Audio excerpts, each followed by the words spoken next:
Prime debate विच तुहाडा स्वागत है। अमरीकी राष्ट्रपति की चोण मुकम्मल हो गई है। 2 अरब अमरीकी डॉलर के खर्च नाल हुई यह चोण आलमी दिलचस्पी का विषय बनी रही है। जे इस खर्च का हिसाब रुपए विच लगाया जाए तो यह तकरीबन 110 अरब मतलब कि 1 खरब तो ज़्यादा बनता है। इन्नी महंगी चोण मुहिम जे आलमी दिलचस्पी का सबब बनती है तो कोई अणहोनी गल तो नहीं हुई। हुण इस दे नतीजे भी तो आलमी दिलचस्पी का सबब बन गए ही। इस लिहाज नाल असीं भारती कुछ वखरे नहीं हाँ। कई दिनों की दिलचस्पी ते क्यास राइयां तो बाद बराक ओबामा दूजी बार अमरीका के राष्ट्रपति बन गए ने। चोण मुहिम दौरान कई बार अंदाजा लगाया गया कि उन्हों का दूजी बार व्हाइट हाउस का बाशिंदा बनना मुश्किल है। चोण नतीजों का फर्क भावें चोण के फसवी होने की गवाही नहीं भरता, पर अंकड़े आम तौर पर हकीकत उत्ते पर्दा पा लेंदे ने। वित्ती संकट च फसे अमरीका च वध रही बेरोजगारी, नस्लवाद ते प्रवासियों के तौखले इस मुहिम के अहम मसले साबित हुए ने। इन्हां तो बिना समलिंगियां ते गर्भपात वर्गे मामले भी चर्चा का विषय बने रहे। अमरीका तो बाहर इस चोण की अहमियत के कई ठोस कारण ने। मौजूदा आलमी माहौल विच अमरीका का गलबा हर पासे कायम है। पूरी दुनिया विच अतवाद खिलाफ मुहिम चल रही है, जिस नाल अमरीकी हित जुड़े हुए ने। दुनिया भर के लोग अमरीका च वसे हुए ने। अमरीका विचों वड्डे पद्धर उत्ते आउटसोर्सिंग हो रही है। इन्हां हालात विच भारत दा जिथे अमरीकी विदेश नीति नाल राबता अहम है, उत्थे साडे लई उन्हां दी घरेलू नीति भी काफ़ी अहमियत रखती है। बराक ओबामा आउटसोर्सिंग बंद करने के मुद्दई ने। उन्होंने अमरीकी वन सुवन्नता नूं अहमियत दी है, जो दुनिया भर तो आए आवासियों लिए खुशगवार एहसास है। भारतीय अर्थचारे का अहम पक्ष आउटसोर्सिंग नाल जुड़ता है। दूजे पासे बराक ओबामा भारत विच आर्थिक सुधारां विच तेजी लियाउण दी वकालत करते हैं। इन्हां हालात विच बराक ओबामा की जित के भारत लई की माने ने ते भारतीय मूल के अमरीकियों लई की माने ने, यह काफ़ी अहमियत रखने वाली गल है। असीं माण नाल कहंदे हां कि मौजूदा दुनिया ग्लोबल पिंड है। ग्लोबल पिंड दे अपने सुख ने ते दुख भी ने। इस ग्लोबल पिंड विच जो कुछ साडे आले दुआले हुंदा है, उस दीयां तारां कई बार दुनिया के दूजे खूंजियां विचों हिलदियां ने। बंदा नौकरी चंडीगढ़ विच करदा है ते तनख्वाह न्यूयॉर्क तो आउंदी है। ऐलान दिल्ली विच हुंदा है ते फैसले किते होर हुंदे ने। इस लिहाज नाल यह समझना जरूरी है कि बराक ओबामा का दूजी बार अमरीका का राष्ट्रपति बनना की मायने रखता है। इस मुद्दे उत्ते चर्चा करने लई साडे नाल स्टूडियो विच हाजिर ने IS चड्डा, जो कई मुल्कों में भारत के सफीर रहे हैं ते गाट विच भारत के अंबैसडर रहे हैं। PS सहाय, जो कई मुल्कों में भारत के सफीर रहे हैं। कमलप्रीत कौर, जो DAV कॉलेज चंडीगढ़ में पोलिटिकल साइंस पढ़ाते हैं। तुहाडा सारिआं दा अज की चर्चा में स्वागत है। चड्डा साहब, मैं तुहाडे तो शुरू करांगा। बराक ओबामा की जिहड़ी जित है, दूजी बार वो राष्ट्रपति बने ने लगातार, इहदे भारत लई की मायने बनते हैं? You don't mind if I answer in English? No, we don't mind it. Okay, because if you had told me earlier, I might have come prepared with Punjabi. Well, let me put it this way. The conventional wisdom in India, insofar as Indo-US relations are concerned, during Obama's first campaign, was that Republican president would be better for India. This is because traditionally the Republicans have been more favorably inclined towards Indo-US relations than the Democrats. And the feeling was further strengthened because of the unprecedented boost that these relations received during George W. Bush's time. But after seeing the 4 years of Obama administration and after watching the election campaigns in the US for the second term, and particularly after seeing the 3 presidential debates, the conventional wisdom on the eve of this election seemed to be that doesn't matter who comes to power, both Republicans and the Democrats are now committed to a strong strategic relationship with India. Yeah. Nevertheless, if I were to make a choice on the eve of this election, I would have chosen Obama. Okay. This might surprise some, but let me explain why.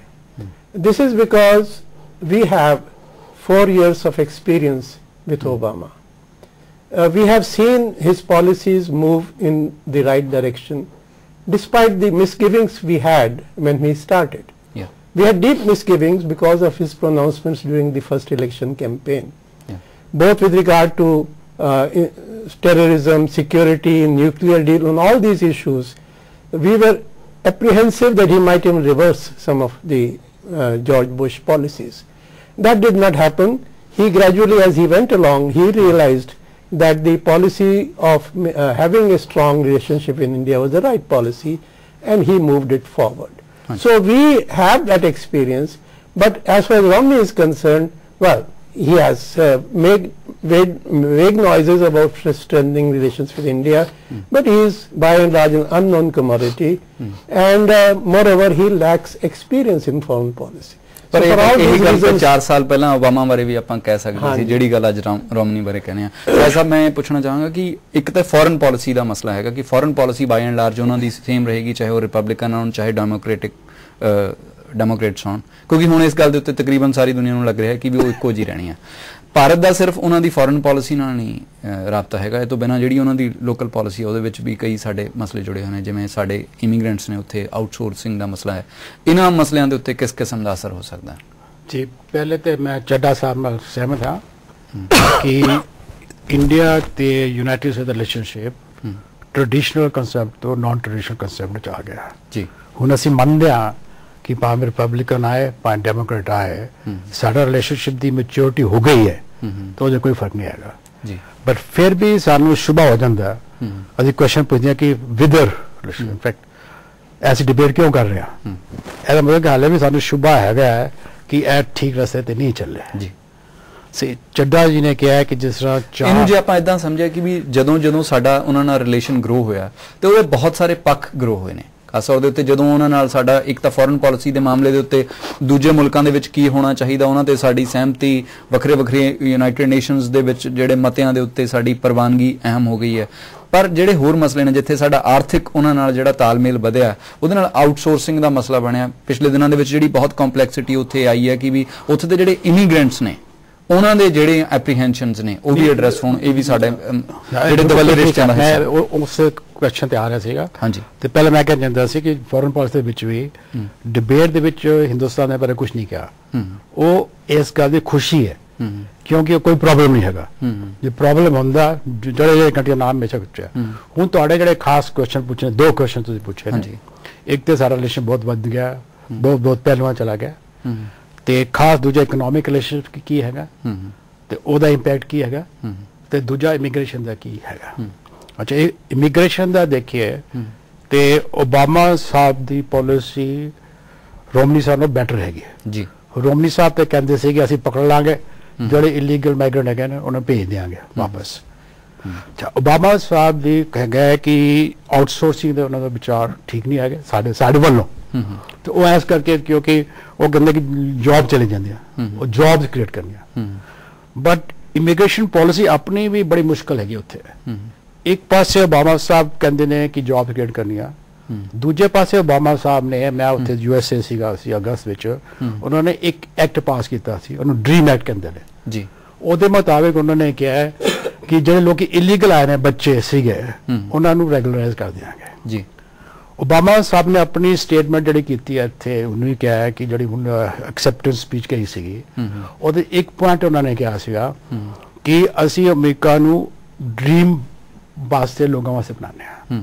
ਜੇ dream ਬਤਾਵਾਂਗੇ ਉਹ ਕਹਿੰਦੇ ਉੱਥੇ ਕੋਈ ਵੀ ਬਣ ਸਕਦਾ president immigrant, ਉਹ ਖੁਦ ਵੀ immigrant ਹੈ ਇਨ ਅ ਵੇ।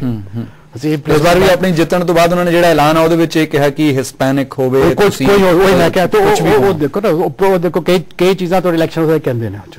ਦੂਜਾ ਜਿਹੜੀ ਆਊਟਸੋਰਸ ਦੀ ਗੱਲ ਹੈਗੀ ਹੈ ਉਹ ਕਈ ਵਾਰੀ ਸਪੀਚਾਂ ਕਰਦੇ ਨੇ, ਬਾਕੀ ਉਹਦਾ ਦੇਖਣਾ ਕਿ ਇਕਨੋਮਿਕ ਬੈਨੀਫਿਟ ਕਿਸ ਤਰ੍ਹਾਂ ਹੋਗਾ। ਤੇ ਇੰਡੀਆ ਦਾ ਰਿਲੇਸ਼ਨਸ਼ਿਪ ਉਹਨਾਂ ਵਾਸਤੇ ਹੈ ਕਿ ਅਸੀਂ ਕਿੰਨੀਆਂ ਉਹਨਾਂ ਨੂੰ ਇਕਨੋਮਿਕ ਓਪਰਚੁਨਿਟੀ ਦਿੰਦੇ ਹਾਂ, ਬੜੀਆਂ ਪੋਸੀਬਿਲਿਟੀਜ਼ ਹੈਗੀਆਂ ਬਟ ਬੜੀਆਂ ਅੜਚਨਾਂ ਵੀ ਆਉਂਦੀਆਂ ਕਿਉਂਕਿ ਸਾਡੇ ਪ੍ਰੋਸੀਜਰ ਹੈਗੇ ਨਹੀਂ। ਕੋਈ ਉਹਨੇ ਵਰਲਡ ਬੈਂਕ ਦੀ ਰਿਪੋਰਟ ਆਈ ਸੀ ਕਿ ਇੰਡੀਆ ਨੂੰ ਬੜਾ ਬੁਰਾ ਸਮਝਦੇ ਸੀ, ਨੰਬਰ ਉਹਦਾ 130 ਨੰਬਰ ਹੈਗਾ India doing business and thing like that.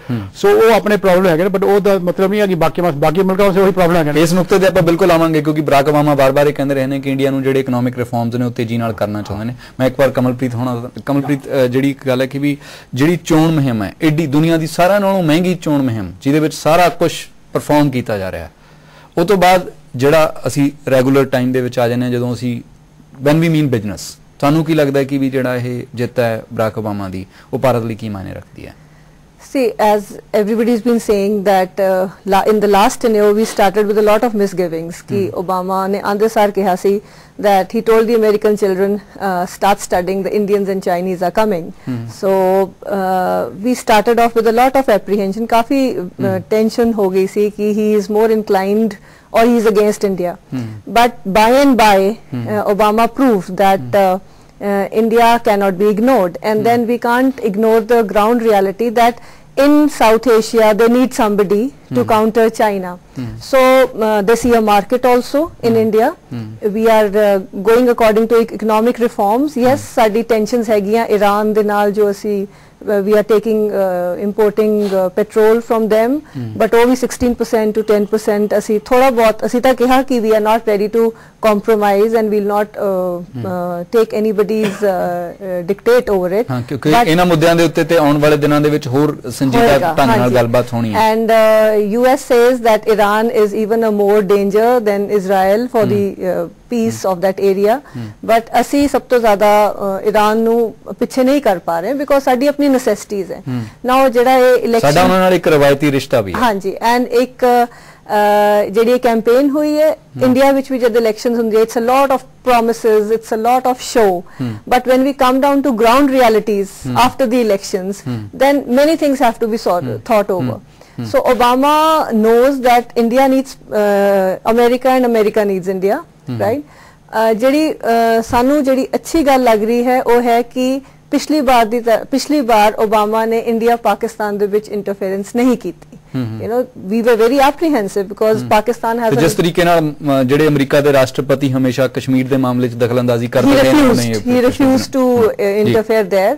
So these are very positive signals, and we need America because China is putting us on tension at the border areas. बहुत ज़्यादा tension है उस तरफ, सानू military अपनी बड़ी strong करनी पै रही है, आगे भी करनी पड़ेगी.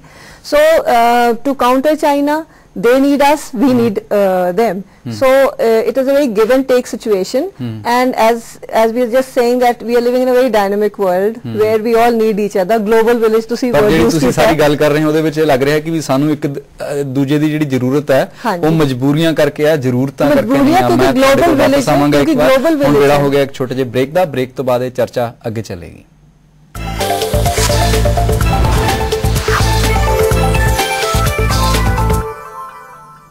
ਬ੍ਰੇਕ ਤੋਂ ਬਾਅਦ ਤੁਹਾਡਾ ਸਵਾਗਤ ਹੈ. ਅਸੀਂ ਚਰਚਾ ਕਰ ਰਹੇ ਹਾਂ ਕਿ ਬਰਾਕ ਓਬਾਮਾ ਦੀ ਜਿੱਤ ਦੇ ਭਾਰਤੀਆਂ ਤੇ ਭਾਰਤੀ ਮੂਲ ਦੇ ਅਮਰੀਕੀਆਂ ਲਈ ਕੀ ਮਾਇਨੇ ਨੇ.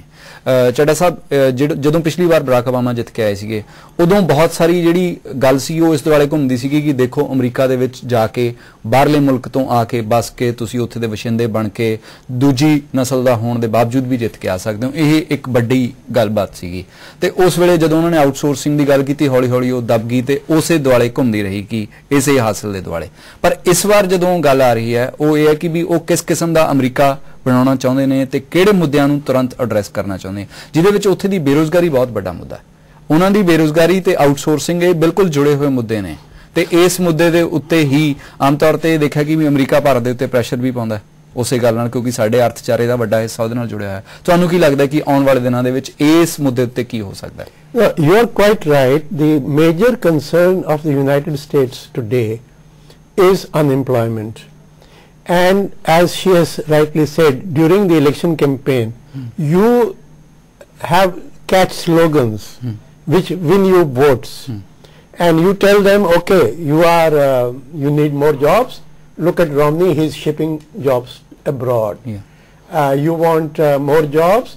I mean, too many Indians are coming in and taking your jobs, so let's switch off that tap or at least make it slower. But when he comes to fix the economy, he will find, I am frankly not bothered too much about either of these. Outsourcing was a slogan in the first campaign. We saw in his actual implementation, not much was done. In his second campaign, I think again he emphasized that because unemployment is still the issue. But he will have major problems doing something to block outsourcing. Because he has to convince his Republican friends, because he does not command a majority in the Congress. And any economic measures he takes, any fiscal or taxation measures he takes, in order to stop outsourcing are bound to be blocked by the Republicans. So therefore I am not at all bothered about outsourcing. If at all, what bothers me about outsourcing is that we are becoming less competitive. Other markets like Philippines are taking over. So I am not too bothered. Okay. Moreover, we'll have to convince him that while it may take away some jobs, it helps to create much more jobs elsewhere, because it helps the corporations to be more competitive and therefore to create more jobs elsewhere. Same is true about immigration. It is true that Obama's policies as far as India is concerned have been a cause for concern, because he has been much more restrictive on H-1 visas and so on. And here again he is playing to his domestic constituency, who are seen, because he seems to be protecting their jobs.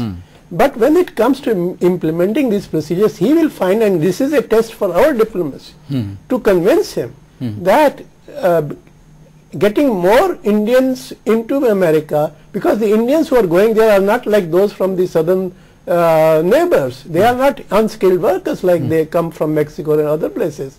These are highly qualified scientists, engineers, doctors, who not only make a contribution to their economic development, but are also instrumental in developing technologies which they are now lacking, energy security and so on. So I think it's the test of our diplomacy to convince him that in both these areas it is in our mutual interest that he follows policies which are mutually beneficial. ਹਾਂਜੀ ਸਾਹਿਬ ਸਾਹਿਬ immigration ਦੇ ਦੋ ਪੱਖ ਜਿਹੜੇ ਹੈਗੇ, ਇੱਕ ਤਾਂ ਇਹ ਹੈ ਕਿ ਵੀ ਜਿਹੜੇ ਇੱਥੋਂ ਬੰਦੇ ਜਾ ਰਹੇ ਨੇ ਉਹਨਾਂ ਨੂੰ ਕਿਸ ਤਰੀਕੇ ਦੇ ਵੀਜ਼ੇ ਮਿਲਣਗੇ। ਜਿੱਥੇ ਤੱਕ ਵੀਜ਼ਿਆਂ ਦੇ ਉੱਤੇ ਪਾਬੰਦੀ ਦੀ ਮਸਲਾ ਹੈ, ਉਹ ਪੂਰੀ ਦੁਨੀਆ ਦੇ ਵਿੱਚ ਸਾਰਾ ਜਿਹੜਾ ਡਿਵੈਲਪਡ ਵਰਲਡ ਹੈ ਉਹ ਸਿਕਿਉਰਿਟੀ ਦੇ ਨਾਂ ਦੇ ਉੱਤੇ, ਅਨਇੰਪਲੋਇਮੈਂਟ ਦੇ ਨਾਂ ਦੇ ਉੱਤੇ ਉਹ ਰਿਸਟ੍ਰਿਕਸ਼ਨਸ ਲਾ ਰਿਹਾ। ਮੇਰਾ ਤਾਂ ਖਦਸ਼ਾ ਇਸ ਗੱਲ ਦੇ ਉੱਤੇ ਕਾਇਮ ਹੈ ਕਿ ਉਹ ਰਿਸਟ੍ਰਿਕਸ਼ਨਸ ਘਟ ਸਕਦੀਆਂ ਨੇ, ਕਿਉਂਕਿ ਜਿਸ ਤਰੀਕੇ ਦਾ। ਦੂਜਾ ਜਿਹੜਾ ਮਸਲਾ ਹੈ ਕਿ ਜਿਹੜੇ ਆਲਰੇਡੀ ਹਿੰਦੁਸਤਾਨ ਦੇ ਜਾਂ ਏਸ਼ੀਆ ਦੇ ਬੰਦੇ ਉੱਥੇ ਹੈਗੇ, ਉਹਨਾਂ ਦੇ ਕਈ ਕਿਸਮ ਦੇ ਜਿਹੜੇ ਖਦਸ਼ੇ ਪਿਛਲੇ ਦਿਨਾਂ 'ਚ ਖਾਸ ਤੌਰ ਦੇ ਉੱਤੇ ਆਏ, ਇਸ ਕੰਪੇਨ ਦੇ ਵਿੱਚ ਵੀ ਆਏ ਕਿ ਕਿਸ ਤਰੀਕੇ ਨਾਲ ਵਾਈਟ ਸੁਪਰੀਮੇਸੀ ਦੀ ਗੱਲ ਹੋ ਰਹੀ ਹੈ, ਉਹਨਾਂ ਦੀ ਇਨਸਿਕਿਉਰਿਟੀ ਦੀ ਗੱਲ ਹੋ ਰਹੀ ਹੈ। ਤੁਹਾਨੂੰ ਕੀ ਲੱਗਦਾ ਕਿ ਉਹ ਜਿਹੜੇ ਮਸਲੇ ਨੇ ਉਹਨਾਂ ਨੂੰ ਬਿਹਤਰ ਐਡਰੈਸਲ ਮਿਲ ਪਾਏਗਾ ਹੁਣ? ਜੀ ਦੋ ਚੀਜ਼ਾਂ ਹੈਗੀਆਂ। ਇੱਕ ਤੇ ਜਦੋਂ ਵੀ ਬੰਦੇ ਆਉਂਦੇ ਨੇ ਮਿਗਰੈਂਟਸ, ਉਹ ਇੱਕ ਫਾਇਦਾ ਵੀ ਕਰਦੇ ਨੇ ਹੋਸਟ ਕੰਟਰੀ ਦਾ, ਉਹਨਾਂ ਦੀ ਇਕਨੋਮੀ ਡਿਵੈਲਪ ਕਰਦੀ ਹੈ। ਕਿਸ ਹਿਸਾਬ ਨਾਲ ਜੌਬ ਚਲੀ ਜਾਂਦੀਆਂ, ਦੂਜੇ ਪਹਿਲੂ ਤੇ ਤੁਹਾਡੇ ਜੌਬ ਆ ਜਾਂਦੀਆਂ। ਹੁਣ ਅਸੀਂ ਇੱਕ ਨਿਊ ਟ੍ਰੈਂਡ ਦੇਖ ਰਹੇ ਹਾਂ, ਇੰਡੀਆ ਵਿੱਚੋਂ ਬੜੀਆਂ ਕੰਪਨੀ ਜਾ ਰਹੀਆਂ ਨੇ, ਅਮਰੀਕਾ ਕੰਪਨੀ ਖਰੀਦ ਰਹੀਆਂ, ਉੱਥੇ ਜੌਬਸ ਵੀ ਕ੍ਰੀਏਟ ਕਰ ਰਹੀਆਂ ਜੀ। ਇਹ ਕਹਿਣਾ ਹੈ ਕਿ ਬਿਲਕੁਲ ਆਊਟਸੋਰਸਿੰਗ ਜੌਬ ਨਿਕਲ ਜਾਂਦੀ ਹੈ, ਗੱਲ ਪੂਰੀ ਤੱਕ ਠੀਕ ਨਹੀਂ ਹੈਗਾ। ਜੇ ਤੁਹਾਡੀ ਇਕਨੋਮੀ ਵੱਧ ਰਹੀ ਹੈ ਤੇ ਤੁਹਾਡੇ ਜੌਬ ਵੀ ਵੱਧ ਜਾਣਗੀਆਂ। ਉਹ ਇੱਕ ਪਾਸੇ ਆਊਟਸੋਰਸਿੰਗ ਜਾਣਗੀਆਂ, ਪਰ ਦੂਜੇ ਪਾਸੇ ਮੈਨੂਫੈਕਚਰਿੰਗ ਜਾਂ ਹੋਰ ਚੀਜ਼ਾਂ ਵੱਧ ਜਾਣਗੀਆਂ। ਸੋ ਇਹ ਫਾਇਦਾ ਹੈਗਾ, ਨੁਕਸਾਨ ਨਹੀਂ ਹੈਗਾ। ਦੂਜਾ ਅਸੀਂ ਦੇਖਣਾ ਹੈ ਕਿ ਜਿਹੜੇ ਬੰਦੇ ਰਹਿ ਰਹੇ, ਤੁਸੀਂ ਜਿਹੜਾ ਤੁਸੀਂ ਕੁਐਸਚਨ ਪੁੱਛਿਆ, ਉਹਨਾਂ ਦਾ ਦੇਖਣਾ ਹੈ ਕਿ ਪ੍ਰੋਬਲਮ ਹੈਗੇ ਨੇ। ਉਹ ਪ੍ਰੋਬਲਮ ਉੱਥੇ ਅਮਰੀਕਾ 'ਚ ਨਹੀਂ ਹੈਗਾ, ਉਹ ਪ੍ਰੋਬਲਮ ਇੰਡੀਆ 'ਚ ਵੀ ਹੈਗੇ ਨੇ। ਅਸੀਂ ਵੀ ਕਹਿੰਦੇ ਡਾਇਵਰਸਿਟੀ, ਮਲਟੀ ਕਲਚਰਲਿਜ਼ਮ, ਇੱਥੇ ਵੀ ਪ੍ਰੋਬਲਮ ਹੈਗੇ ਨੇ। ਮੈਂ ਅੱਜ ਹੀ ਪੜ੍ਹ ਰਿਹਾ, ਸਾਡੇ ਵਾਈਸ ਪ੍ਰੈਜ਼ੀਡੈਂਟ ਨੇ ਕਿਹਾ ਸੀ ਕਿ ਸਾਡਾ ਇਹ ਪ੍ਰੋਬਲਮ ਹੈਗਾ, ਅਸੀਂ ਕਿਸ ਤਰ੍ਹਾਂ ਐਡਜਸਟ ਕਰ ਸਕਦੇ ਹਾਂ, ਆਪਸ ਵਿੱਚ ਕਰ ਸਕਦੇ ਹਾਂ। ਓਬਾਮਾ ਨੇ ਕਿਹਾ ਹੈ ਕਿ ਜੋ ਕੁਝ ਵੀ ਹੈਗੇ ਨੇ ਪ੍ਰੋਬਲਮ, ਕਿ ਡਿਵਾਈਡਡ ਨੇਸ਼ਨ ਹੈਗਾ, ਹਿਸਪੈਨਿਕ ਕਰਕੇ, ਬਟ ਏਮ ਇਹ ਹੈਗਾ ਕਿ ਉਹਨੂੰ ਡਿਵਾਈਡ ਕਰਨਾ ਹੈ। It should be really United States of America. Of course ਇਹ ਵੀ ਕਹਿ ਸਕਦੇ, ਜਦੋਂ ਆਪਾਂ ਸਲੋਗਨ ਹੈਗੇ ਨੇ, ਸਾਰੀ ਚੀਜ਼ਾਂ ਤੇ ਸਲੋਗਨ ਹੀ ਹੁੰਦੀਆਂ। ਪਰ ਜਦੋਂ ਇਸ ਵਾਰ ਵੋਟਾਂ ਦੀ ਜਿਹੜੀ ਗੱਲ, ਜਿਹੜੀ ਇਸ ਵਾਰ ਵੋਟਾਂ ਪਈਆਂ ਨੇ, ਉਹਦੇ ਵਿੱਚ ਇਹ ਹੈ ਕਿ ਵੀ ਉੱਥੇ ਦੀ ਜਿਹੜੀ ਆਬਾਦੀ ਦਾ ਤਕਰੀਬਨ 47% ਜਿਹੜੇ ਹੈਗੇ ਆ ਦੇ ਆਰ ਬਲੈਕਸ। ਪਰ ਜਦੋਂ ਵੋਟਾਂ ਆਈਆਂ ਨੇ ਕਿ ਜਿਹੜੀਆਂ ਬਲੈਕਸ ਨੇ, ਤਕਰੀਬਨ 90% ਦੀ ਵੋਟਾਂ ਨੇ ਉਹ ਓਬਾਮਾ ਨੂੰ ਪਾਈਆਂ ਨੇ, ਤੇ ਉਸੇ ਤਰੀਕੇ ਨਾਲ ਜਿਹੜੀਆਂ ਵਾਈਟਸ ਦੀਆਂ ਵੋਟਾਂ ਨੇ ਉਹ ਰੋਮਨੀ ਨੂੰ ਜ਼ਿਆਦਾ ਪਈਆਂ ਨੇ। ਜਿਹੜੀ ਉਹ ਡਿਵਾਈਡ ਹੈ, ਜਿਹਦੇ ਖਤਮ ਕਰਨ ਦੀ ਜਾਂ ਜਿਹਦੇ ਉੱਤੇ ਉਹ ਮਲਟੀ ਕਲਚਰਲਿਜ਼ਮ ਦਾ ਦਾਵਾ ਕਰ ਰਹੇ ਨੇ, ਉਹ ਤਾਂ ਜ਼ਿਆਦਾ ਸ਼ਾਰਪਨ ਹੋ ਕੇ ਆਈ ਹੈ ਇਸ ਚੋਣ ਦੇ ਵਿੱਚ। ਅੱਗੇ ਮੈਂ ਕਿਹਾ ਚੈੱਕ ਨਹੀਂ ਕਰਦੇ ਹੁਣ ਅਸੀਂ ਇੰਡੀਆ 'ਚ ਉਸੇ ਕਰੀਏ ਨਾ, ਜਾਂ ਕੁਝ ਪੋਲ ਕਰੀਏ, ਚੈੱਕ ਕਰੀਏ, ਤੇ ਸਾਡੇ 'ਚ ਡਿਵਾਈਡ ਹੋਏਗੀ ਜੀ। ਸਿੱਖਾਂ ਨੂੰ ਵੋਟਾਂ ਪਾਉਣਗੇ ਜਾਂ ਹਿੰਦੂ ਨੂੰ ਵੋਟਾਂ ਪਾਉਣਗੇ। ਅਸੀਂ ਤਾਂ ਇਸ ਗੱਲ ਤੋਂ ਕਦੇ ਮੁਨਕਰ ਨਹੀਂ, ਸਾਡੇ ਸਿਆਸਤਦਾਨ ਤੇ ਅਸੀਂ ਇਸ ਗੱਲ ਤੋਂ ਮੁਨਕਰ ਨਹੀਂ ਹੁੰਦੇ। ਇਹ ਵੀ ਜਗ੍ਹਾ ਅੱਜ ਨਹੀਂ ਹੋਈ ਸ਼ੁਰੂ। ਉਹਨਾਂ ਜਿਹੜੇ ਕਮੈਂਟਰੀ ਕਹਿੰਦੇ ਉਹ ਵੀ ਕਹਿੰਦੇ 20 ਸਾਲ ਪੁਰਾਣੀ ਚੱਲ ਰਿਹਾ, ਅੱਜ ਦੀ ਨਹੀਂ ਹੈਗੀ ਜੀ। ਓਨਲੀ ਥਿੰਗ ਅੱਜ ਕੱਲ੍ਹ ਅਸੀਂ ਡਾਟਾ ਕਲੈਕਟ ਕਰ ਲਈਦੀ ਹੈ ਤੇ ਉਹ ਪਤਾ ਲੱਗ ਜਾਂਦਾ। ਡਿਵਾਈਡ ਤਾਂ ਹੈ ਹੀ ਹੈ, ਤੇ ਡਿਵਾਈਡ ਇਸ ਕਰਕੇ ਵੀ ਹੈਗੀ ਕਿ ਪੋਲਿਸੀ ਕਰਕੇ, ਜਿਸ ਤਰ੍ਹਾਂ ਓਬਾਮਾ ਕਹਿੰਦਾ ਕਿ ਉਹ ਸਪੋਰਟ ਕਰੇਗਾ ਇਮੀਗ੍ਰੈਂਟਸ ਨੂੰ, ਤੇ ਨੈਚੁਰਲ ਵੋਟ ਕਰਨਗੇ, ਇੰਡੀਅਨ ਵੋਟ ਕਰਨਗੇ। ਜਿਹੜੇ ਇੰਡੀਅਨ ਉਹਨਾਂ ਸਰਵੇ ਕੀਤਾ ਸੀ ਐਸੋਸੀਏਸ਼ਨ ਆਫ ਏਸ਼ੀਅਨਸ ਨੇ, ਉਹਨਾਂ ਕਿਹਾ 68% ਓਬਾਮਾ ਨੂੰ ਸਪੋਰਟ ਕਰਦੇ ਨੇ, ਰੋਮਨੀ 9% ਸਪੋਰਟ ਕਰਦੇ ਸੀਗੇ। ਸੋ ਉਹ ਤੇ ਚੱਲੇਗਾ ਨਾ, ਜਿਹੜਾ ਤੁਹਾਡਾ ਹੱਕ ਰਹੇਗਾ ਉਹਨੂੰ ਤੁਸੀਂ ਕਰੋਗੇ। ਬਟ ਇਹ ਨਹੀਂ ਕਿ ਮਤਲਬ ਕਿ ਉਹ ਗਵਰਨਮੈਂਟ ਦੀ ਪਾਲਿਸੀ ਨਹੀਂ ਹੈ ਕਿ ਡਿਵਾਈਡ ਚੱਲੇ। ਬਟ ਜਿਸ ਤਰ੍ਹਾਂ ਚੱਡਾ ਸਾਹਿਬ ਨੇ ਇਹ ਕਿ ਮੁਸ਼ਕਿਲ ਹੋਏਗੀ ਕਿ ਐਨੀ ਕੋਈ ਪਾਲਿਸੀ ਕਰਨੀ, ਉਹਨਾਂ ਦੂਜਿਆਂ ਨੂੰ ਨਾਲ ਪੱਖ ਲੈ ਜਾਣਾ, ਰਿਪੋਰਟਿੰਗ ਲੈਣਾ, ਕਿੱਥੋਂ ਤੱਕ ਉਹ ਤੁਹਾਡੇ ਨਾਲ ਤਿਆਰ ਹੋਣਗੇ, ਕਿੱਥੋਂ ਨਹੀਂ ਤਿਆਰ ਹੋਣਗੇ, ਇਕਨੋਮੀ ਨੂੰ ਕਿੱਥੋਂ ਠੀਕ ਕਰੋਗੇ। ਬੜੇ ਪ੍ਰੋਬਲਮ, ਬੜੀ ਡਿਫਿਕਲਟੀ ਹੈਗੀ। ਬਟ ਇਹ ਮਤਲਬ ਨਹੀਂ ਕਿ ਉਹ ਜਾ ਰਹੇ ਨੇ ਕਿ ਡਿਵਾਈਡ ਚੱਲਦੀ ਰਹੇ, ਡਿਵਾਈਡ ਨੂੰ ਹਟਾਣਾ ਹੈ। ਡਿਵਾਈਡ ਹੈਗੀ ਹੈ ਬਟ ਉਹਨੂੰ ਹਟਾਣਾ, ਮਤਲਬ ਉਸ ਫਰੰਟ ਦੇ ਉੱਤੇ ਜਿਹੜਾ ਰਾਹ ਹੈ ਉਹ ਕਾਫੀ ਔਖਾ ਹੈ। ਕਮਲਪ੍ਰੀਤ, ਇੱਕ ਜਿਹੜਾ ਮਸਲਾ ਉਹਨਾਂ ਦੀ ਫੋਰਨ ਪਾਲਿਸੀ ਨਾਲ ਜੁੜਿਆ ਹੋਇਆ ਉਹ ਸਾਡੇ ਆਪਣੇ ਕਿੱਤੇ ਦਾ, ਖਾਸ ਤੌਰ ਦੇ ਉੱਤੇ ਆਉਣ ਵਾਲੇ ਸਾਲਾਂ ਦੇ ਵਿੱਚ ਉਹਨਾਂ ਨੇ ਅਫਗਾਨਿਸਤਾਨ ਤੋਂ ਵਿਡਰਾ ਕਰਨਾ ਹੈ। ਅਫਗਾਨਿਸਤਾਨ ਦੀ ਕੀ ਹਾਲ ਹੋਏਗਾ, ਹਿੰਦੁਸਤਾਨ ਦਾ ਉਹਦੇ ਵਿੱਚ ਕਿਸ ਕਿਸਮ ਦਾ ਇੰਟਰਵੈਂਸ਼ਨ ਰਹੇਗਾ, ਸੀਰੀਆ ਹੈ, ਸੀਰੀਆ ਤੋਂ ਬਿਨਾਂ ਉਹ ਤੋਂ ਬਾਅਦ ਈਰਾਨ ਦੇ ਨਾਲ ਉਹਨਾਂ ਦੀ ਖਾਸ ਕਿਸਮ ਦੀ ਇੰਗੇਜਮੈਂਟ ਚੱਲ ਰਹੀ ਹੈ, ਜਿਹਦੇ ਵਿੱਚ ਤਵੱਕੋ ਕੀਤੀ ਜਾਂਦੀ ਹੈ ਹਿੰਦੁਸਤਾਨ ਤੋਂ ਇੱਕ ਤਾਲਮੇਲ ਦੀ। ਇਸ ਫਰੰਟ ਦੇ ਉੱਤੇ ਤੁਹਾਨੂੰ ਕੀ ਲੱਗਦਾ ਕਿ ਹੁਣ ਕੀ ਫਰਕ ਹੋਣ ਵਾਲਾ ਹੈ? ਹੁਣ ਇਹ ਫਰਕ ਹੈ ਕਿ ਅਮਰੀਕਾ ਦੇ ਨਾਲ ਆਪਣੀ ਡਿਪਲੋਮੇਸੀ ਜਿਹੜੇ ਹੈ ਡਿਪਲੋਮੈਟਸ ਹੈ very hard, mature, at the same time delicate thinking will have to be done. Afghanistan to July 2014 which withdraw ਕੀਤੇ ਜਾ ਰਹੇ ਹੈ। This is what they claim. They claim, yes, they claim. But is Afghanistan actually in a position to take control of itself? And if it needs mediators like India, then what role does India play? How independent is India supposed, can it act, you know, or do we act according to America? ਉਹਦੇ ਚ ਪਾਕਿਸਤਾਨ ਦਾ ਕੀ role ਹੋਏਗਾ, ਉਹਦੇ China ਦਾ ਕੀ interest ਹੋਣਗੇ, and what do the people, the different tribes of Afghanistan want. ਪਹਿਲਾਂ ਉਹਨਾਂ ਵਿੱਚ ਹੀ ਕੋਈ consensus ਨਹੀਂ ਹੈ। ਅਫਗਾਨਿਸਤਾਨ ਵਿੱਚ ਜਿੰਨੇ ਟ੍ਰਾਈਬਸ ਨੇ ਦੇ ਆਰ ਹੌਰੀਬਲੀ ਡਿਵਾਈਡਡ। ਆਪਾਂ ਅਮਰੀਕਾ ਦੀ ਗੱਲ ਕਰ ਰਹੇ ਹਾਂ, every country has it's division, ਉਹ ਚਾਹੇ ਥੋੜੀ ਹੋਏ ਜ਼ਿਆਦਾ ਹੋਏ, ਉਹਨਾਂ ਨੂੰ ਬੈਲੈਂਸ ਕਰਨਾ ਪੈ ਰਿਹਾ। ਹੁਣ ਇੰਡੀਆ ਤੋਂ ਕੀ ਐਕਸਪੈਕਟ ਕੀਤਾ ਜਾ ਰਿਹਾ ਹੈ, how much are we ready to play, you know, active. We want a permanent seat in the Security Council. ਉਹਦੇ ਲਈ ਸਾਨੂੰ active role ਤਾਂ we'll have to play an active role in the international affairs, but managing our domestic problems, we also have problems of unemployment, we have problems of ਸਾਰੀ ਗੱਲ ਅੱਜ ਆਪਾਂ ਸਿਰਫ America ਦੇ ਰਾਸ਼ਟਰਪਤੀ ਦੇ ਹਵਾਲੇ ਨਾਲ, ਅਗਰ ਅਸੀਂ foreign affairs ਵਿੱਚ ਵੀ ਇੰਟਰਫੇਅਰ ਕਿਤੇ ਕੰਟਰੀ ਚ ਇੰਟਰਫੇਅਰ ਕਰਦੇ ਹਾਂ, ਉਹਦੇ ਵਿੱਚ ਸਾਨੂੰ ਆਪਣਾ ਡੋਮੈਸਟਿਕ ਦੇਖਣਾ ਪੈਂਦਾ ਹੈ ਕਿ ਕਿੰਨਾ ਅਸੀਂ ਬੈਲੈਂਸ ਕਰਕੇ ਅੱਗੇ ਵਧ ਸਕਦੇ, because everything is expenditure. So India has to decide, दोनों तरफ थिंक टैंक्स ਨੂੰ ਡਿਸਾਈਡ ਕਰਨਾ ਪਏਗਾ ਕਿੰਨਾ ਕੁ ਰੋਲ ਅਫਗਾਨਿਸਤਾਨ ਵਿੱਚ ਫॉर ਐਗਜ਼ਾਮਪਲ ਵਿਚ ਐਜ਼ ਅ ਨੇਬਰ ਕਿ ਕਿੰਨਾ ਕੁ ਅਸੀਂ ਰੋਲ ਪਲੇ ਕਰ ਸਕਦੇ ਹਾਂ, how effective will be, how independent America will let us work. ਸਪਸ਼ਟ ਹੋ ਗਿਆ। ਚੱਡਾ ਸਾਹਿਬ, ਹਾਂਜੀ, can I say something about this what we call off-Pak situation? You have rightly highlighted that as an issue, and it is an issue where I agree with her. It will require the supreme skills of diplomacy on India's part to handle the post-US situation in Afghanistan. Okay. I'm not sure that enough attention has been paid to it. If it has been, then we will, it is not yet apparent. We don't even know when the post-US session will start, time will start. So, see, the thing is that US is going to withdraw from Afghanistan, and they have declared that. But after their withdrawal, what will happen? They are trying to reach an agreement with Taliban. What will be the arrangement? What will they do? How many security forces will be there even after the withdrawal? That we have to be very vigilant that nothing happens there post-US withdrawal. So they will make sure. Which affects India's interest. Now this requires vigilance. Now the Obama administration and also his very senior officials have said in the past that India, they recognize that India should have a role. Pakistan's effort is to ensure that India does not get a role. Now this is an issue we have to deal with Pakistan also bilaterally. It will be wrong of us to tell Pakistan to stay away, because unlike us, Pakistan has a huge border with Afghanistan, and it is not realistic to expect that they will not want it. And they have a big border with Iran too. So therefore we have to reach a mutual understanding between India and Pakistan that both of us require to have a role, and it is the duty of both of us and of the international community to ensure that nothing happens in Afghanistan which adversely affects India or the region as a whole. So this And is a this challenge talks for began Obama before too. US Sahaj साहब withdrawal. तुसी कुछ कहने लगे सी. मैं एक दोस्त कहना चाहूँगा कि ओबामा ਦੇ ਨਾਲ ਸਾਡਾ ਰਿਲੇਸ਼ਨਸ਼ਿਪ ਸੀਗੀ, ਅਸੀਂ ਕਹਿੰਦੇ ਹਾਂ ਕਿ ਸਟ੍ਰੈਟੇਜਿਕ ਪਾਰਟਨਰਸ਼ਿਪ। ਓਕੇ, ਰੋਮਨੀ ਉਸ ਤੋਂ ਇੱਕ ਅੱਗੇ ਪਹਿਲੂ ਲੈ ਜਾਣਾ ਚਾਹੁੰਦਾ ਸੀਗਾ, ਉਹਨੂੰ ਕਹਿੰਦਾ ਜੀਓਪੋਲਿਟੀਕਲ।